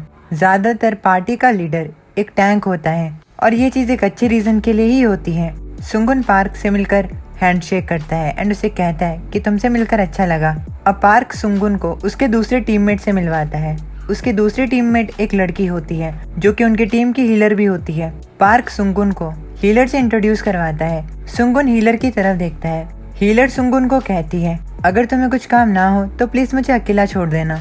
सुंगुन इस बात को सुनकर अपने मन के अंदर कहता है तो लोग इन्हें ही नोबल क्लास हीलर कहते हैं। इस जैसी छोटी हंटिंग पार्टी में एक नोबल क्लास हीलर को रिक्रूट करना, इसका मतलब ये है कि पार्टी का लीडर काफी ज्यादा कैपेबल है। सुंगुन के अब दूसरे टीममेट्स अब हंटिंग की बात करने लगते हैं। वो लोग कहते हैं कि सपोर्टर एंड हीलर के साथ उनके लिए अब हंटिंग काफी ज्यादा आसान हो जाएगी। सुंगुन अपने दूसरे टीममेट से मिलता है। पार्क सुंगुन को उनसे भी इंट्रोड्यूस करवाता है एंड उन्हें बताता है कि सुंगुन अभी सिर्फ लेवल 1 सपोर्टर है, लेकिन उसके पास काफी अच्छी स्किल्स हैं। अब वो लोग अपने नेक्स्ट हंटिंग की बात करने लगते हैं। वो लोग अब प्लान बनाते हैं और उनके आज का गोल भी सेट हो जाता है। उनका आज का गोल होता है एक सैलमेंडर मॉन्स्टर को हंट करना। पार्क अपने टीममेट्स को सारी बातें बताता है एंड उनके साथ प्लान को डिस्कस करता है। प्लान को डिस्कस करने के बाद पार्क अपने टीममेट से पूछता है अगर तुम्हारे कोई क्वेश्चंस हैं या फिर रिक्वेस्ट हैं तो मुझे बता दो। अब क्योंकि उसके टीममेट्स के कोई क्वेश्चंस या फिर रिक्वेस्ट नहीं होते तो अब वो अपने हंट को शुरू करते हैं। उन लोगों के पास 2 वैन होती हैं। अब पार्क सभी को वैन के अंदर बैठने का ऑर्डर देता है। जिस वैन में सुंगुन बैठा होता है उसी वैन में हीलर भी होती है। अब वो लोग अपने हंटिंग की लोकेशन पर जाने के लिए निकलते हैं। सुंगुन जाते हुए सोचता है तो ये शुरुआत है। अब सुंगुन हीलर की तरफ देखता है। अब टीम फाइनल डिफेंस लाइन को पास करती है। सुंगुन अभी भी हीलर की तरफ देखता है। हीलर काफी ज्यादा रिलैक्स्ड होती है। ये देखकर सुंगुन अपने मन के अंदर कहता है लेकिन हीलर्स का काम तो फ्रंट से सबको सपोर्ट देना होता है, आखिर ये इतनी रिलैक्स्ड क्यों है? आखिर मैं इस चीज को कैसे कहूँ, ये काफी ज्यादा केयर फ्री लगती है। सुंगुन हीलर को देखता है एंड हीलर अभी भी सो रही होती है। अब सुंगुन माना क्यूब को बाहर निकालता है एंड अपने मन के अंदर कहता है सच कहूँ तो मैं इस हंट को माना क्यूब के साथ अकेला भी कर सकता हूँ। अब सुंगुन अपने मैजिक का इस्तेमाल करता है एंड अपनी पावर को इनहेंस करता है, जिसके बाद उसके बॉडी के अंदर स्ट्रेंथ आने लगती है। सुंगुन खुद से कहता है कि उसे अपनी बॉडी के ऊपर इतना ज्यादा भार नहीं देना चाहिए, क्योंकि अभी भी उसकी ओरिजिनल स्ट्रेंथ जो है वो रिकवर नहीं हुई है। अपनी पावर को इनहेंस करने की वजह से सुंगुन के पास 2 और नई स्किल्स आ जाती हैं। सुंगुन अपने बफ को बढ़ा ही रहा होता है, तभी हीलर भी इस चीज को नोटिस कर लेती है एंड सुंगुन से कहती है माना जो है वो किसी के साथ मूव हुआ है। ये चीज सुंगुन के दूसरे टीममेट भी नोटिस करते हैं एंड वो उससे पूछते हैं क्या तुम सिर्फ सपोर्टर स्किल्स को यूज कर रहे थे? उन लोगों को पता चलता है कि सुंगुन के पास एक समय पर 4 डिफरेंट बफ हैं। सुंगुन अपने टीममेट्स को बताता है तुम लोगों ने सही कहा 4 बार। अब क्योंकि हम हंटिंग एरिया में हैं तो मैं खुद को तैयार करना चाहता था। सुंगुन की बात सुनकर उसके टीममेट्स काफी ज्यादा अमेज्ड हो जाते हैं एंड वो उससे कहते हैं तुम रेगुलर लेवल 1 के सपोर्टर से काफी ज्यादा अमेजिंग हो। एक समय पर अपने अंदर 4 बफ लाना। सुंगुन की इस एबिलिटी से उसके टीममेट्स को थोड़ी जेलसी होती है एंड वो इस चीज को सुंगुन को भी बताते हैं कि इस एबिलिटी के साथ सुंगुन को कोई भी गिल्ड एक्सेप्ट कर लेगा। सुंगुन का दूसरा टीममेट भी कहता है कि काश उसके पास सपोर्टर की स्किल होती या फिर नहीं, हीलर की स्किल ज्यादा बढ़िया होती। हीलर भी सुंगुन को इम्प्रेसिव कहती है। सुंगुन अपने टीममेट की बात सुनकर अपने मन के अंदर कहता है ये लोग बिल्कुल सही कह रहे हैं। ऐसा इसीलिए है क्योंकि जो डैमेज डीलर्स होते हैं उन्हें उतनी अच्छी तरीके से ट्रीट नहीं किया जाता और जो सपोर्टर्स होते हैं उन्हें डैमेज डीलर्स से ज्यादा अच्छे तरीके से ट्रीट किया जाता है। सुंगुन के दूसरे टीममेट डैमेज डीलर्स होते हैं। सुंगुन बात करता है कि हालांकि सपोर्टर्स जो होते हैं वो हीलर्स की तरह इतने इंपॉर्टेंट तो नहीं होते, लेकिन हंट पर अगर सपोर्टर्स साथ दे रहे हो तो पार्टी को काफी ज्यादा आसानी होती है। अब सुंगुन अपने दूसरे टीममेट से कहता है मैं तुम लोगों को भी अभी बफ करता हूँ। अब सुंगुन अपने मैजिक का इस्तेमाल करके अपने टीममेट के भी power, strength, speed, dexterity, endurance, stamina और माना इन सभी को इंक्रीज कर देता है। सुंगुन के ये करने के बाद ही उसके टीममेट्स को पहले से ज्यादा स्ट्रॉन्गर फील होने लगता है। अब वो लोग अपने स्टैट्स को देखते हैं। बफ की वजह से उनके स्टैट्स पहले से ज्यादा बढ़ चुके होते हैं और ये चीज उन्हें काफी ज्यादा शॉक करती है। हीलर भी काफी ज्यादा शॉक्ड होती है। वो कहती है ये तो नामुमकिन है, जो बफ तुमने हमें दिया वो तो लेवल 1 के सपोर्टर का होना चाहिए था, लेकिन ये लेवल 1 सपोर्टर का बफ नहीं लगता है। सुंगुन अपने टीममेट्स की बात सुनकर अपने मन के अंदर कहता है उनका स्टैट्स जरूर 20% से इंक्रीज हुआ होगा। अब वो लोग अपने हंटिंग लोकेशन पर पहुंचते हैं। लोकेशन पर पहुंचकर पार्क एक मैप को देखता है। वो मैप रेडार होता है जो कि उनके टारगेट को पॉइंट करता है। अब सभी लोग गाड़ी से नीचे उतरते हैं। नीचे उतरकर सुंगुन खुद से कहता है ये अवेकनिंग के बाद मेरी पहली हंट होने वाली है। अब उनका लीडर उन सभी को बताता है 1 किलोमीटर की रेडियस के अंदर एक बहुत बड़ा मॉन्स्टर है और वही हमारा टारगेट है। जैसा कि मैंने तुम्हें प्लान में बताया था, हम सेंट को बेट करने के लिए इस्तेमाल करेंगे और उस सिलेंडर को बाहर बुलाएंगे और तब उससे फाइट करेंगे। हालांकि जो हीलर और सपोर्टर हैं वो बैटल के पार्ट नहीं है, लेकिन उसके बावजूद भी इस चीज का ध्यान रखना कि तुम उससे दूरी बनाए रखो। मुसीबत के समय पर मुझ पर भरोसा रखना, मैं तुम लोगों को कवर करूंगा। और अगर बात आती है डैमेज डीलर की तो तुम लोग भी अपने अटैक को तैयार करो, तब तक मैं उसका ध्यान अपनी तरफ भटकाता हूँ। डैमेज डीलर्स अपने लीडर से कहते हैं इस चीज को आप हम पर छोड़ दीजिए। जो बफ्स हमें सुंगुन ने दिए हैं मैं उन्हें जल्द से जल्द इस्तेमाल करना चाहता हूँ। आज हम नॉर्मल से 20% और ज्यादा डैमेज देंगे। अब तभी हीलर पार्क से कहती है उसका ध्यान अपनी तरफ ज्यादा मत भटका लेना, हम मॉन्स्टर को तुम पर ज्यादा अटैक नहीं करने दे सकते। हीलर की बात सुनकर पार्क उसे कहता है हम लोग साथ में पहली बार हंटिंग नहीं कर रहे हैं, हम अपने टीम वर्क को जरूर इस्तेमाल करेंगे, तुम चिंता मत करो। अब पार्क सभी को हंटिंग को शुरू करने के लिए कहता है। अब वो कुछ ही दूर पर एक सेंट को लगा देते हैं। जब तक मॉन्स्टर बाहर नहीं आता तब तक सुंगुन अपने लीडर पार्क को भी बफ दे देता है, जिससे कि उसका स्टेमिना, स्ट्रेंथ, डेक्सटेरिटी और ज्यादा बढ़ जाती है। पार्क सुंगुन से पूछता है कि क्या वो सच में लेवल 1 का है। सुंगुन उसे कहता है मैं अपनी क्लास के साथ थोड़ा लकी हूँ। पार्क सुंगुन को कांग्रेचुलेशन कहता है और ये भी बोलता है कि काफी अच्छी बात है कि सुंगुन उनके साथ है। सुंगुन पार्क को ये भी बताता है कि वो अपने एनिमीज को डीबफ भी कर सकता है, यानी कि उनके स्टैट्स को गिरा सकता है। जब पार्क दूसरी तरफ देख रहा होता है तो सुंगुन अपने मन के अंदर कहता है हालांकि मैं डीबफ के अलावा अपने एनिमीज को ढूंढ सकता हूँ, उन पे अटैक कर सकता हूँ और उसे टेलीपोर्ट भी कर सकता हूँ, और ऐसा इसीलिए है क्योंकि मैं एक सॉर्सरर हूँ। कुछ टाइम बाद वो मॉन्स्टर उस सैंड को सूंघकर बाहर आता है, जिसके बाद पार्क सभी को सावधान रहने के लिए कहता है। सभी लोग उस मॉन्स्टर के बाहर आने का तैयार कर रहे होते हैं, खासकर डैमेज डीलर्स। अब क्योंकि पार्क और डैमेज डीलर्स उस सैलमेंडर से फाइट करने वाले थे, इसीलिए हीलर और सोंगुन वहाँ से दूर होते हैं। मॉन्स्टर सैलमेंडर के वहाँ पर आते ही सभी लोग चौकन्ने हो जाते हैं। वो मॉन्स्टर उन सभी को देखकर जोर से दहाड़ता है। उस मॉन्स्टर को देखकर सोंगुन मुस्कुराता है एंड कहता है आखिर इस मॉन्स्टर को सैलमेंडर जैसा क्यूट नेम किसने दिया होगा। अब सोंगुन हीलर की तरफ देखता है जो कि थोड़ी कांप रही होती है। सोंगुन हीलर को देखकर अपने मन के अंदर कहता है क्या वो डरी हुई है। अब सोंगुन मुस्कुराते हुए कहता है ये थोड़ा डरावना दिखता है। हीलर कांपते हुए कहती है इसकी स्लाइमी स्किन जो है वो थोड़ी। अब सोंगुन आगे देखता है, आगे वो सैलमेंडर होता है। सोंगुन सोचता है क्या मुझे अपने डीबफ को इस पर कास्ट करना चाहिए। अब सोंगुन सोचता है कि उसे अभी के लिए अपने टीम के स्किल को देखना चाहिए। अब पार्क आगे जाता है एंड सैलमेंडर को एग्रो करने के लिए उस पर अपने टॉन्ट स्किल का इस्तेमाल करता है, जिसके बाद वो सैलमेंडर पार्क पर एग्रो हो जाती है एंड उस पर हमला करने के लिए आगे बढ़ती है। टॉन्ट स्किल के इस्तेमाल से मॉन्स्टर के मेंटल स्टेट पर इफेक्ट पड़ता है, जिससे कि मॉन्स्टर का फोकस सिर्फ और सिर्फ टैंक पर होता है। सैलमेंडर को अपनी तरफ एग्रो करने के बाद पार्क सैलमेंडर के हमलों को अपनी शील्ड से रोकता है एंड उस पर हमला भी करता है। सैलमेंडर का ध्यान पूरी तरीके से अपनी तरफ करने के बाद पार्क अपने टीममेट्स को सैलमेंडर पर हमला करने के लिए कहता है। सुंगुन ने देखकर अपने मन के अंदर उनकी तारीफ करता है एंड कहता है ना केवल पार्क जो है वो अपनी स्किल पर डिपेंडेंट है, बल्कि उसे अपनी शील्ड को यूटिलाइज करके एडवांटेज लेना भी आता है। डैमेज डीलर्स भी काफी अच्छा कर रहे हैं, हो सकता है उन्हें हीलर की जरूरत भी ना हो। सुंगुन कुछ देर सोचता है एंड कहता है नहीं, लड़ाई के दौरान तुम्हें नहीं पता कि क्या हो जाए, और हंट पे हीलर का होना एक इंश्योरेंस की तरह होता है। अब सुंगुन सोचने लगता है कि क्या उसे टीम पर रहकर दोनों हीलर और सपोर्टर का काम करना चाहिए। सुंगुन को इतनी गहरी सोच में देखकर हीलर उसे घूरने लगती है। अब सुंगुन सोचता है क्योंकि उसे डैमेज डीलर्स हर जगह मिल जाते हैं तो उसे अनप्रिडिक्टेबल चीजों पर ध्यान देना चाहिए, जैसे कि कोई एक्स्ट्रा मॉन्स्टर का आ जाना या फिर कोई दूसरा एनिमी। सुंगुन अपना मुंह बनाता है एंड कहता है अगर मैं एटलीस्ट 3rd ईयर सॉर्सरर होता तो मैं खुद का गोलम क्रिएट कर सकता था, लेकिन मेरे पास ज्यादा माना नहीं है। अब सुंगुन बात ही कर रहा होता है कि इतने में उनका एक और एनिमी आ जाता है। लकीली सुंगुन उसे आता हुआ देख लेता है एंड खुद को प्रिपेयर करते हुए कहता है शैतान का नाम लो और शैतान हाजिर, एक और मॉन्स्टर यहाँ पर आ रहा है। सुंगुन झाड़ियों की ओर देखता है, झाड़ियों में एक और सैलमेंडर होता है। ये सैलमेंडर काफी ज्यादा खराब टाइम पर बाहर आता है क्योंकि टीम के फाइटिंग मेंबर्स आगे लड़ रहे होते हैं। अचानक से सैलमेंडर के आने से पार्क कहता है लेकिन मैंने इस सैलमेंडर को माना सेंसर पे नहीं देखा था, आखिर ये कहाँ से आ सकता है। अब सुंगुन दोबारा से अपने मैजिक को इस्तेमाल करता है। पार्क को अब पता चलता है कि जरूर ये सैलमेंडर सेंसर के ब्लाइंड एरिया पर होगा। पार्क सुंगुन का नाम लेता है। वो सैलमेंडर सुंगुन के काफी ज्यादा करीब होता है, लेकिन सही समय पर सुंगुन अपने मैजिक के इस्तेमाल से उस सैलमेंडर को वहीं पर रोक लेता है। सभी लोग ये देखकर काफी ज्यादा हैरान हो जाते हैं एंड वो एक दूसरे से पूछने लगते हैं कि आखिर यहाँ पर क्या हुआ। सुंगुन मुस्कुरा रहा होता है, उसके सामने ही सैलमेंडर होता है। सुंगुन सैलमेंडर पर हाथ फेरता है एंड कहता है मैं इसे यहीं पर होल्ड करके रखूंगा, तब तक हम पहले एक मॉन्स्टर को मार लेते हैं।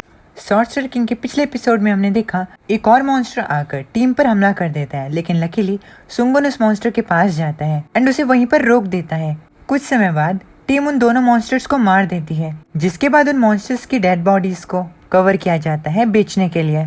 टीम के सक्सेसफुल हंट के बाद सभी लोग रेस्ट कर रहे होते हैं। टीम का लीडर पार्क सुंगुन से कहता है सुंगुन, हम तुम्हारी वजह से सिचुएशन में बिना किसी मुसीबत के जिंदा रह पाए और ये सब तुम्हारी वजह से है। पार्क सुंगुन से पूछता है आखिर तुम्हारे पास कितनी स्किल्स हैं। क्राउड कंट्रोल स्किल के साथ एक सपोर्टर काफी ज्यादा वैल्यूएबल होता है। सुंगुन का दूसरा टीममेट उससे पूछता है आखिर तुमने कौन सी स्किल यूज की थी। सुंगुन अपने टीममेट को बताता है मैंने 3 टाइप्स की स्किल का इस्तेमाल किया था, जिनमें आते हैं फैटिग, इल्यूजन और पैरालिसिस।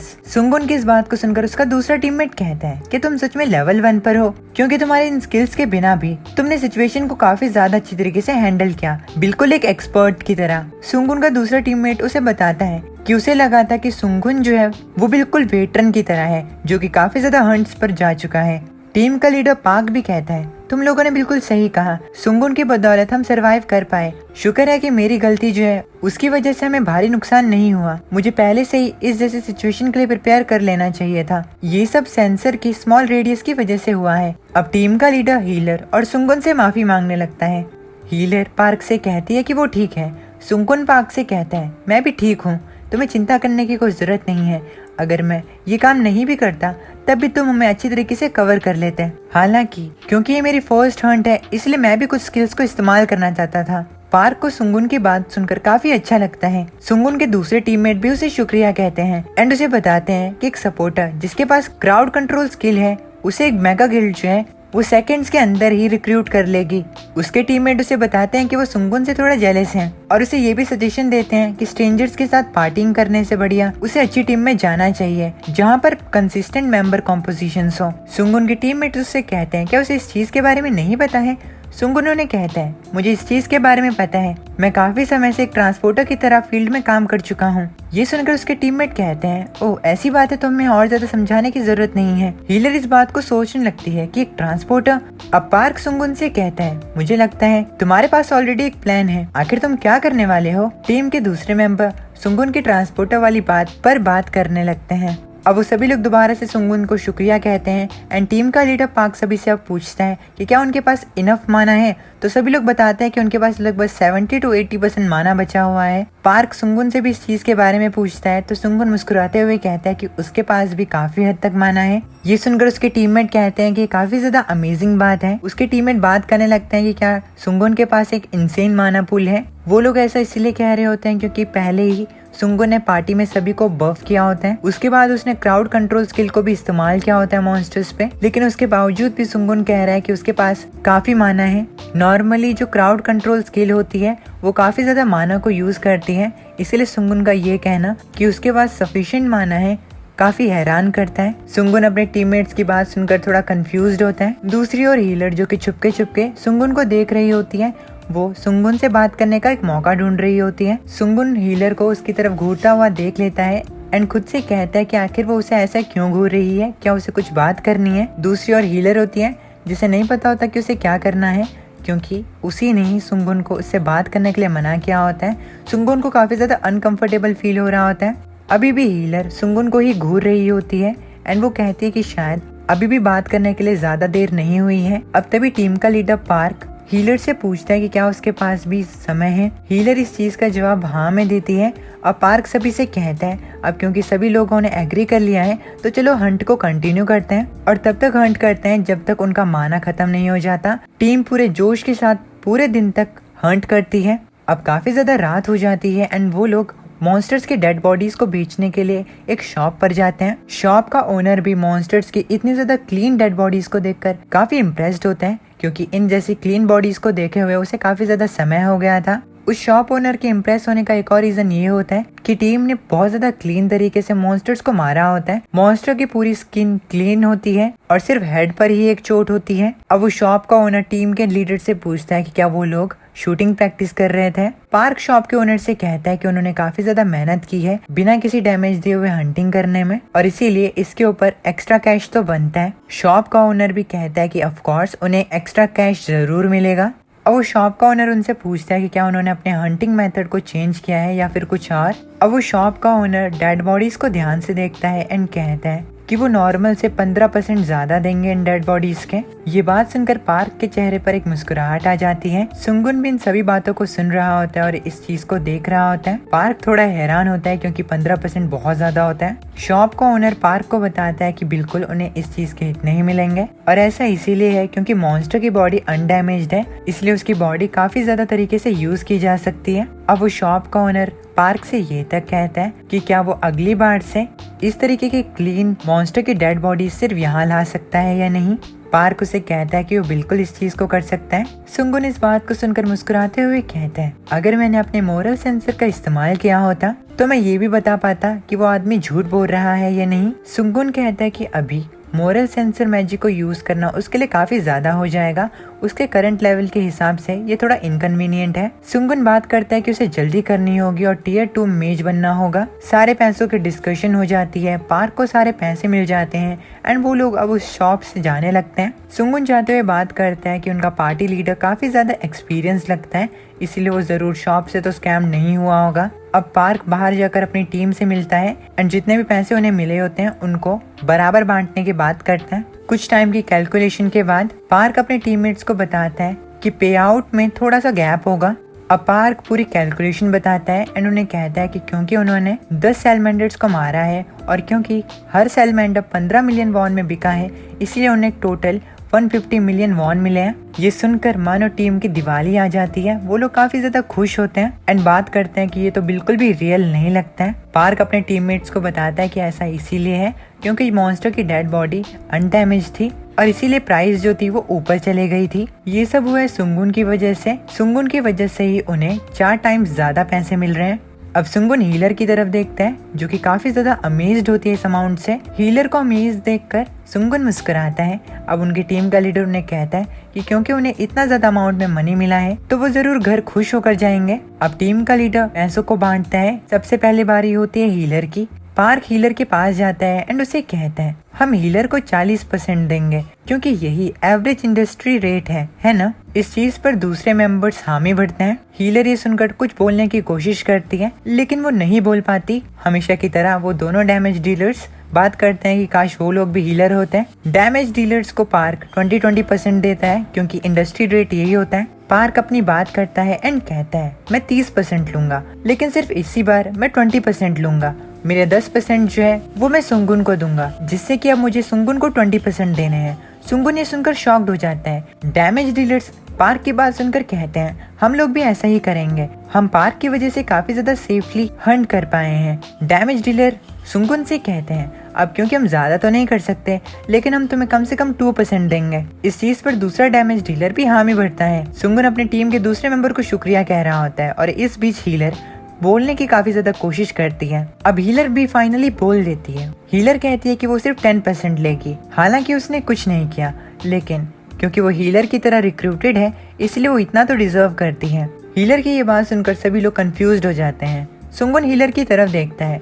हीलर अपना मुंह मोड़ चुकी होती है। सुंगुन हीलर की इस बात पर मुस्कुराता है और अपने मन के अंदर कहता है मुझे लगा ही था वो लोनर ही बनी रहेगी, क्योंकि वो एक नोबल हीलर जो है। हीलर सच में एक यंग शाय लेडी है। अब वो लोग हीलर के 30% को बांटने के बारे में सोचते हैं एंड इस चीज से हीलर को कोई प्रॉब्लम नहीं होती, जिसके बाद वो हीलर की भी तारीफ करते हैं। एंड इसी के साथ हमारा ये वाला एपिसोड यहीं पर खत्म हो जाता है। अगर मेरे एक्सप्लेनेशन के साथ कुछ गलत लगा हो तो प्लीज़ मुझे कमेंट सेक्शन में ज़रूर से बता देना कि भाई इस तरीके से एक्सप्लेन करो। एंड अगर मुझे लगा कि आपका पॉइंट वैलिड है तो मैं अब उस चीज़ को ज़रूर अप्लाई करूँगा अपने एक्सप्लेनेशन में। एंड वीडियो पसंद आती है तो प्लीज़ लाइक कर देना, चैनल पे नहीं हो तो सब्सक्राइब कर देना। मैं मिलता हूँ तुम लोग इस नेक्स्ट वीडियो में।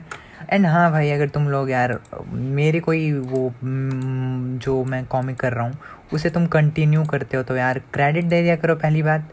दूसरी बात मत क्या करो कंटिन्यू, तो क्योंकि अब एक बंदा उस चीज़ को कंटिन्यू कर रहा है तो फिर तुम भी उसे कंटिन्यू कर रहे हो, यार अच्छा नहीं लगता है। अगर मैं इसीलिए मैंने बहुत ज़्यादा सीरीज़ छोड़ दी, जैसे कि मैं कोई जो मैंने स्टार्टिंग अभी कुछ दिनों पहले मैंने एक नई मानवा स्टार्ट करने के बारे में सोचा था, लेकिन मैंने पूछा तो फिर बंदों ने बोला कि भाई ऑलरेडी एक्सप्लेन्ड है। मैं चाहता तो कर सकता था उसे एक्सप्लेन, मेरे को कोई प्रॉब्लम नहीं थी, मेरे को व्यूज़ भी मिल जाते हैं, मुझे उसमें भी कोई दिक्कत नहीं थी। लेकिन बात आती है अगर किसी ने कोई चीज़ कर दिया तो मैं मतलब क्यों करूँ फिर उस चीज़ को, राइट? फिर उसके भी व्यूज़ मतलब डाउन हो जाएंगे फालतू का, एंड लड़ाई and all. So I thought it would be a best idea to just do some new things. अगर तुम लोग भी ऐसा एक्सप्लेनिंग कर रहे हो और सोच रहे हो कि यार मैं ये बंदा कर रहा है तो इसका चक के कर देता हूँ, व्यूज़ मिल जाएंगे, तो भाई मत करो ऐसा, बहुत गंदा होता है, मतलब चोरी हो गया ये एक टाइप से, ठीक है? तो आई होप तुम लोग माइंड ना करो इस चीज़ को। खैर मैं मिलता हूँ तुम लोग नेक्स्ट वीडियो में, तब तक के लिए अपने अपनी फैमिली का ख्याल रखना, मत आने।